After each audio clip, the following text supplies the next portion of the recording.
ways which give real empowerment and full exercise of political rights to everyone who lives there, or who look at Jerusalem as their political capital, without infringing on the rights of others. Similarly, this formula will have to give all believers in the faith of the Abrahamic tradition a sense that they are free to worship without coercion, and are not doing so on sufferance. Now, this is a tall order. It's not going to be easy to do this, but I would argue that it is not impossible. It could be argued that this can be done without redividing Jerusalem. But if we do, though, if we want to avoid that, we have to take into account the fact that all the windy rhetoric about reunification notwithstanding, this is a city which includes two national communities, as Rabbi Hertzberg said, and that they've been in conflict with one another for the better part of 5 generations, and therefore they live in complete segregation. What is crucial, I would argue, and it's particularly important to say this in the United States, is that the veil of cant and deceit which envelops discussion of this question be lifted. The fact is that asserting the primacy, the exclusive primacy of one religious tradition, in effect demeans and insults the other. The fact is that asserting the absolute primacy of one nationality, in practice, means the subjugation of the other.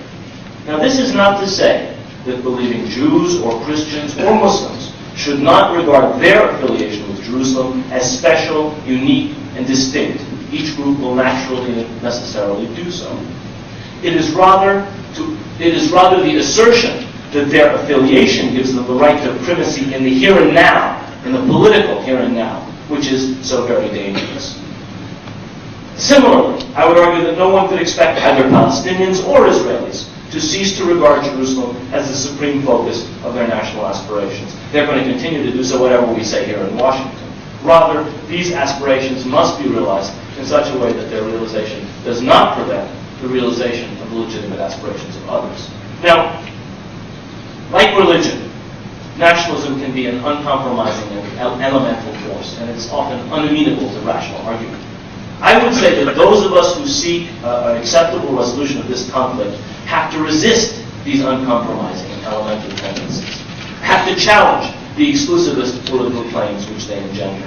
On one side, this means resisting the new exclusivism regarding Jerusalem, which is associated with some voices in the Islamic, Arab, and Palestinian communities. On the other side, what it means is much more difficult, because it involves a willingness to stand up to an apparent consensus calling for exclusive Israeli control of Jerusalem, which in fact is not as monolithic as it may seem, but which is intimidating, which is even terrifying to some who live by it, whether they are on the Hill, in Congress, or whether they are in the Christian and Jewish communities in this country. I would argue that the only reason that partisans of this exclusivist approach to Jerusalem can claim that they represent a consensus is that the issue has not been openly debated. We heard Ambassador Murphy say, we were instructed not to say anything about Jerusalem. Well, everybody's been instructed not to talk about Jerusalem, in fact. We're not supposed to talk about it. It's deferred. Leave it alone. And in fact, that is the situation of Jerusalem today. It has to be debated, I would argue. And I think it's welcome progress that an event such as this is taking place today. If the issues involved in this dispute are dispassionately laid before most people, Muslims, Christians, Jews, Palestinians, Arabs, Israelis, I would argue it might be easier than many expect to arrive at a consensus for a shared rather than an exclusivist solution. I would say that it's imperative that we arrive at such a consensus, because an exclusivist solution at bottom is based on the bad. At bottom is nothing more than a barbaric argument that might thinks right, and it cannot be a basis for peace in this region. Now, there may be the possibility that I am being wildly naive in saying all of this. It may be that mankind, it may be that we haven't progressed since the days of the Jebusites and the Canaanites and their successors. It may be that mankind, and the specific elements of mankind we're talking about out there, mankind has not yet reached a stage where the idea of sharing can prevail. If that's the case, then there's very little any of us can do. We should follow our religious leaders in praying that the suffering that's going to inevitably ensue can somehow be limited. I personally prefer to take a more optimistic view. I personally prefer to believe that we have progressed past the era of the caveman. I personally prefer to believe that we've progressed past the era of our warlike ancestors and others who fought over Jerusalem for many centuries. If I'm right, if a compromise solution is possible, I would argue that it will be one which, while it respects the three different religious traditions which give Jerusalem its sanctity and the two national claims which today envelop it, will privilege none of these traditions, neither of these claims, but will rather enable all to share jointly in the wonders of a very beautiful, very magnificent, very holy, and very cursed city, Jerusalem. Thank you very much.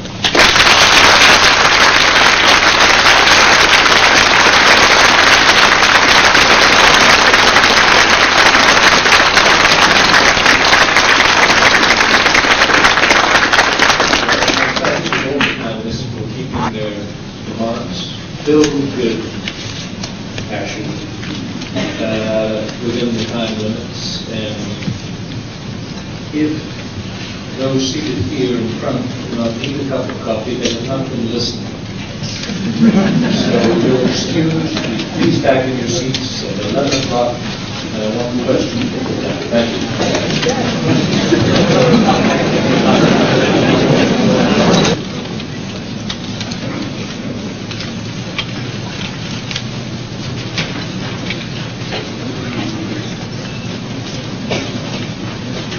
I love Dick Murphy very much, but I'd like to correct him. I'd like to take the word rebuttal out of the conversation. Because if we are conducting a rebuttal, we're conducting adversary proceedings. And even though I know, I've been on enough platforms to know that you are, in your majority in this room, more responsive to Father Atik's and Rashid's rhetoric than even to mine, because you suspect that underneath it there lurks, and indeed there does, a terrible Zionist nationalist, simply put on sheep's clothing. Let us try not to rebut, but look together for the truth. I now ask Arthur Hertzberg to make his 4-minute presentation. If I don't care if it's free, I'm going to make my points machine gun fashion. My first problem for further clarification is indeed with something that keeps ran through the remarks of all three of my colleagues, which is we talk about fairness, justice, historical truth, and I ask, whose narrative is being told? For instance, Father Atik made a great point of talking about the right-wing religious Zionists and their pushing Israel towards exclusivist claims. I have written many articles, some of them you have read, in the New York Review of Books through the years, beating up on them. Nonetheless, is that the only narrative? Is there not the narrative of Muslim fundamentalism? Is there not also the narrative of Hamas? Father Atik makes a point of hankering for a mosaic which supposedly once existed. Well, I've been around Israel since 1949, on and off. I remember what didn't exist. As a matter of fact, when the 67 war was over for the first time in many centuries of history, Jews were permitted beyond the seventh step up to the Mosque of Hebron. And the crazies, the 400 of them, who are now in Hebron, represent the cutting edge of a different narrative. It took a military conquest to create the complications, and they are complications, of the mosque in Hebron, which is open to both of the major faiths, which have a share in it. And lest you think that I'm being the secularist while everybody else quotes the Bible, you will remember that when Abraham died, the Hebrew Bible says, "Vayikberu oto Yitzchak v'Yishmael banav," and his sons Isaac and Ishmael buried him. They joined in burying him. Where? In the mosque. Now, from 49 to 67, was there a mosaic in Jerusalem? I couldn't get inside. Every time not even with an American passport, I stood on the roof of our mission on Friday night and tried to catch a glimpse at the right angle of a stone or two of the Western Wall. If we're going to have a mosaic in Jerusalem, I could keep going. If we're going to have a mosaic in Jerusalem, we had better have one that has not yet ever existed.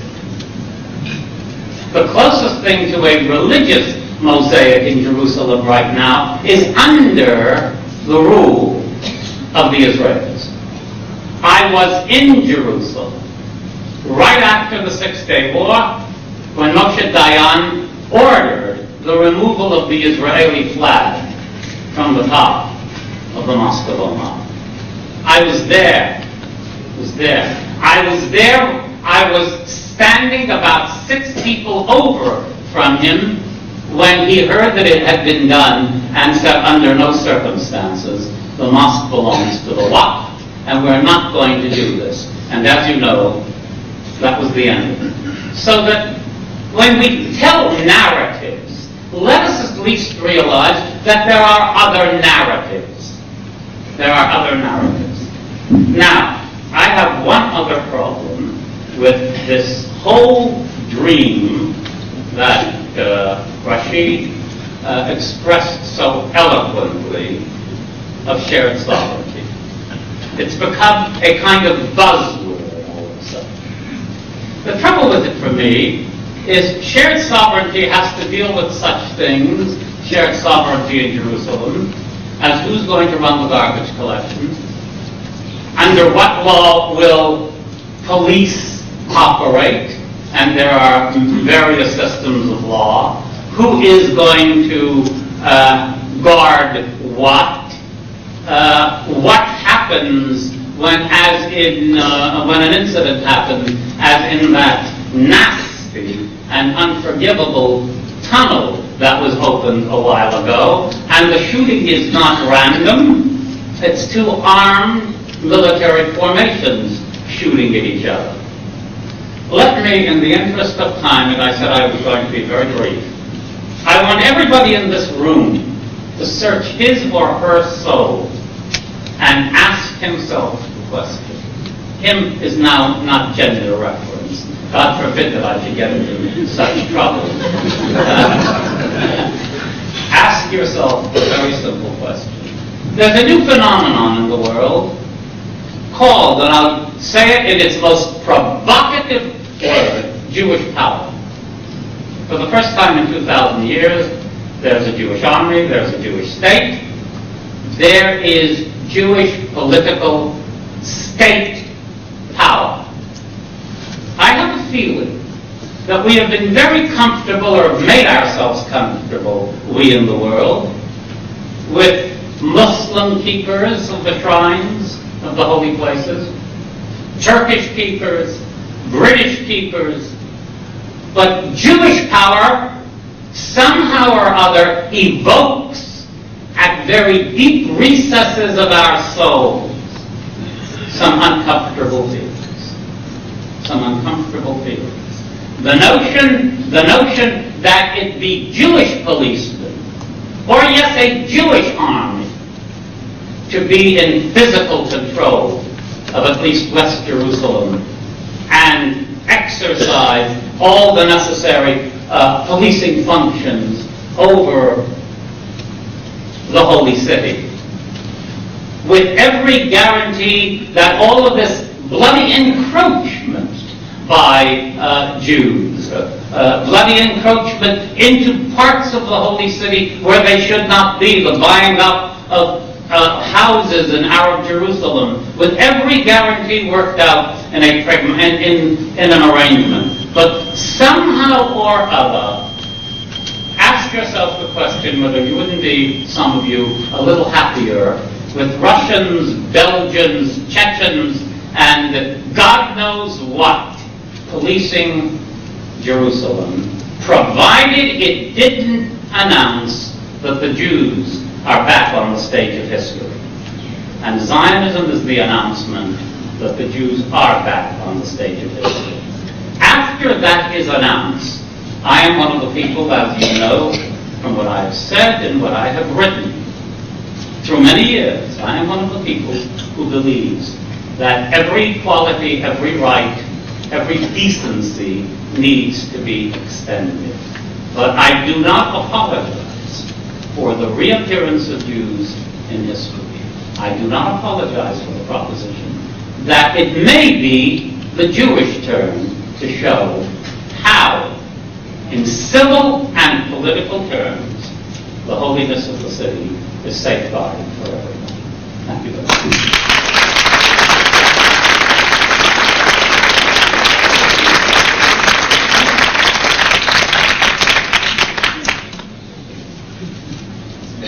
I would like to begin by making an announcement. Those of you who are interested in Palestinian liberation theology, there are some material there of Sabil, which is our center in Jerusalem. And if those of you who would like to pick up one of the copies outside or leave your name and address, we would love to be in touch with each other. I believe it is of utmost importance to have a commitment to truth in everything that we do. And within the conflict, I think truth has been wounded and injured most of the time. Because you see, as already expressed, who's interpreting history? From which source are you getting your statistics? There are Jewish sources that tell you that Jerusalem had a majority of Jews most of the time. You look at other sources, they will tell you between almost the 2nd or 3rd or 4th century to the 19th century, the number of Jews that were in Jerusalem did not number more than 500 people. And that the only time that the number of Jews exceeded the number of the Christians, not to mention about the Muslims who were always the majority, was not except in the 15, 17, before the 1920s, or a little bit after the 1920s. Yeah, I don't remember all those figures. Where do you get your source? That's why, when I'm trying to approach this whole question of Jerusalem, I'm trying to emphasize that it's futile to just keep hammering on the past. I mean, if one wants to begin to talk about the past, again, there are different ways of looking at it. For the last 2,000 years of our history, how many years did Jews control Palestine? Less than 50 years. And then for 2,000 years, and you deny the 2,000 years of other people's control of Palestine? And then you begin to talk about before 2,000 years? Ask yourself also. You eliminate 2,000 years of history.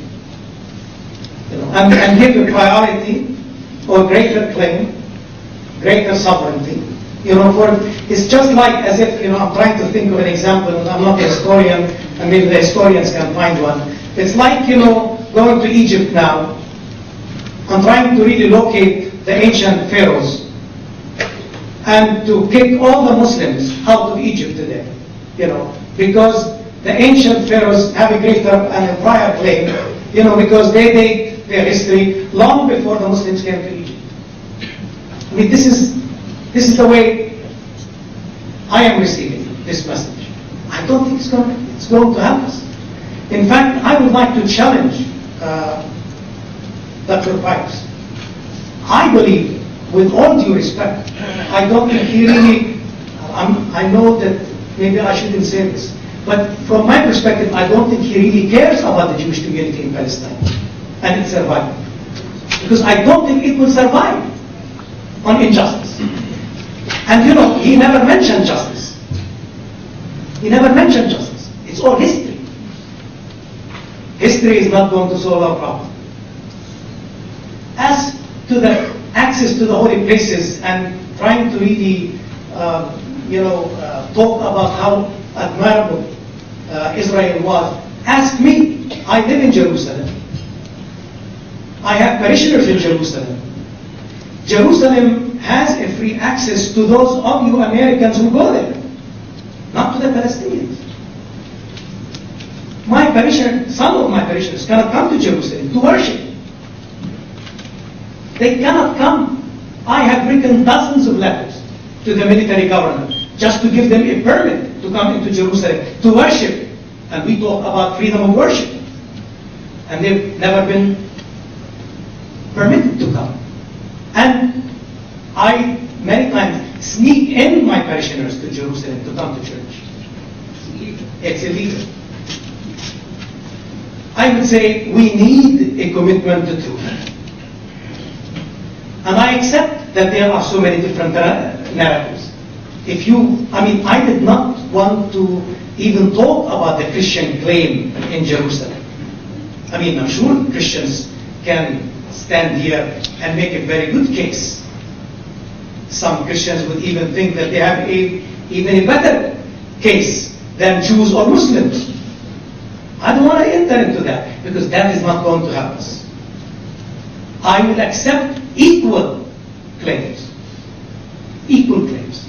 And I want every one of those religions, of those peoples, to be there, so that the mosaic of Jerusalem is complete. As to the presence of, that the mosaic has only emerged under Israeli rule, the problem you see with the establishment of the State of Israel, it did not come in a way to live with, in a peaceful way to live and exist with the other. It came as a dominating power. And that's why Jewish power today is being rejected. Not because they are Jews. And I do not like the implication that, we are against it because it is somehow Jewish power. No. Thank God for Jewish presence. But when Jews want to dominate others, that is unacceptable in today's world. And I believe personally that the 21st century will not tolerate it. We're coming to the end of this century, and the paradigm that we have suffered under is a dominator paradigm. And that needs to shift.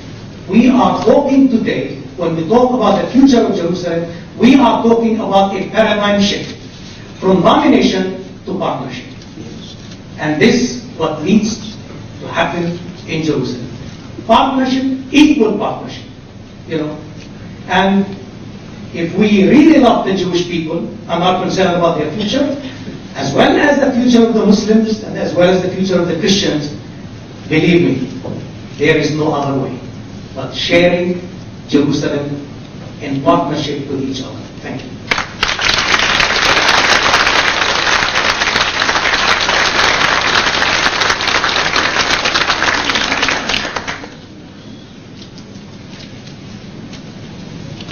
I think there's some misunderstanding about the term exclusive and the implications of that.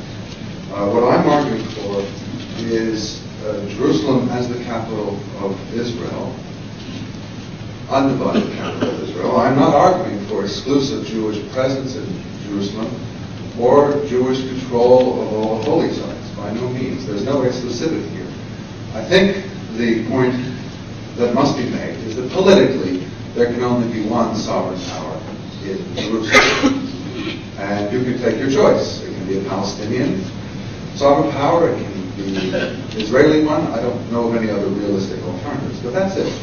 And then the question is, within that regimen, what is it going to look like? And I think we all agree there has to be freedom of access and freedom of worship, and all is implied in those freedoms. But no one is talking about, certainly I'm not talking about exclusive presence. And I think that's an important point to reiterate.